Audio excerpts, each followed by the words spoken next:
All right.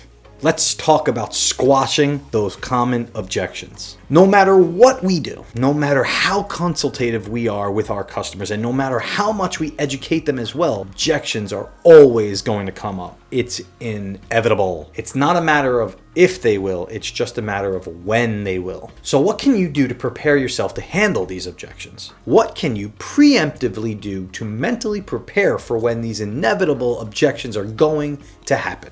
Well, first and foremost, you need to collect your data. You need to find out what the common objections are first. You probably have some insight here, but I would start by gathering your team in for a full-on brainstorming session and let them tell you what objections they think people are giving you all the time. You may be surprised at the different levels of objections you are going to get. You may get objections that are centered around price, sign type, design, turnaround time, payment terms, warranty terms, permit procurement, responsibilities, electrical permit and inspections, and much, much more. So make sure you gather your data. You will need to before you take the next steps to handling these objections. All right, so now that you have your objections that you've gathered with your team, you should prepare your counterattack. What are the counterattack methods going to be towards each objection? Remember, every question you've got to have an answer. Well, the same can be said here for objections. For every objection, a serviceable answer needs to be provided that can inch you closer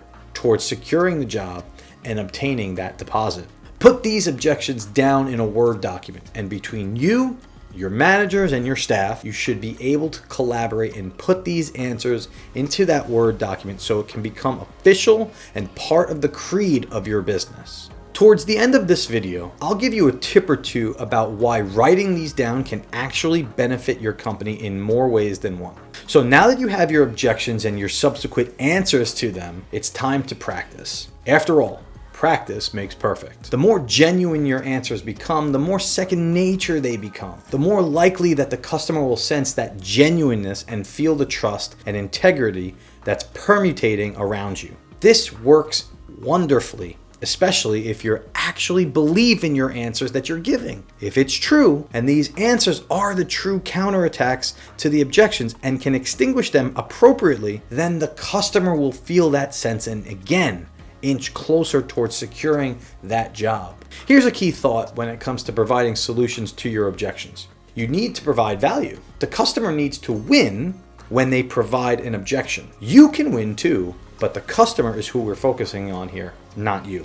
So what sort of counterattack can you offer that you and the customer can win from? Let's do a common objection as an example. When a customer says, "That's more than what we're looking to pay," which just happens to be the most offered objection on the face of the earth, by the way, what are you going to say to them that can help you push towards securing the job? The best way that I've seen to extinguish this objection is to change the variables. If the customer is not willing to pay for the sign at a certain price, that doesn't mean that they don't like the sign. It just means that certain things need to be changed. Maybe the size needs to be reduced. Maybe different materials need to be used. Maybe you need to use vinyl instead of painted graphics. Maybe you need to keep all the variables the same but eliminate the illumination effect to get the sign inside their budget. Now, the key to this is not to drastically change the variables, but you have to do that in order to remain profitable. After all, that is why we are here. If we gave a discount to everyone just because they asked for it, we wouldn't be in business for very long. So the win is, and I said win, the win is the sign becomes inside the customer's budget, and the win for you is that you save on certain cost of goods or labor in making a sign because you agreed to change the variables. Let's circle back to writing your objections down and how that can benefit your shop.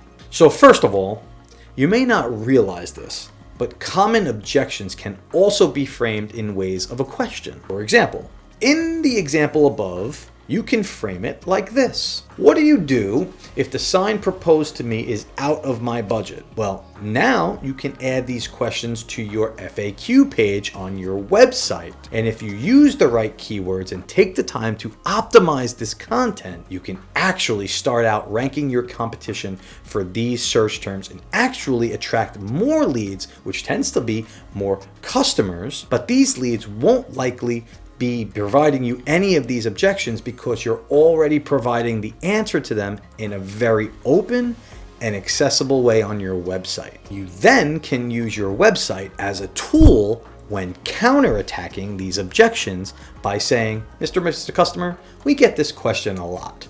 We actually even put it on our website and provide the answer there for you. And another way that your shop can benefit from writing your objections down is now you can design appropriate signage for your shop to display these objections for your walk-in customers. So doing this is actually quite interesting because when you're being consultative with your customer and you're educating them to your ways and your process in your shop, you can actually point out the objections before they're even vocalized to you. That's right.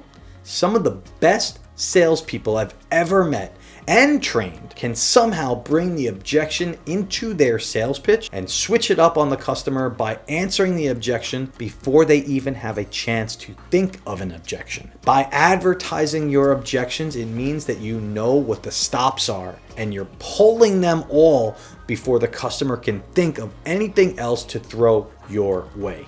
Trust me, it works. Making your answers to the objections simple and easy to understand is 90% of the battle. But what else can you do to simplify things for your customers? Can you simplify your offering? Can you simplify your pricing for them to understand? The short answer here is absolutely, positively yes. And we're going to go over that in this next video segment. So stay tuned and I'll catch you on the next one.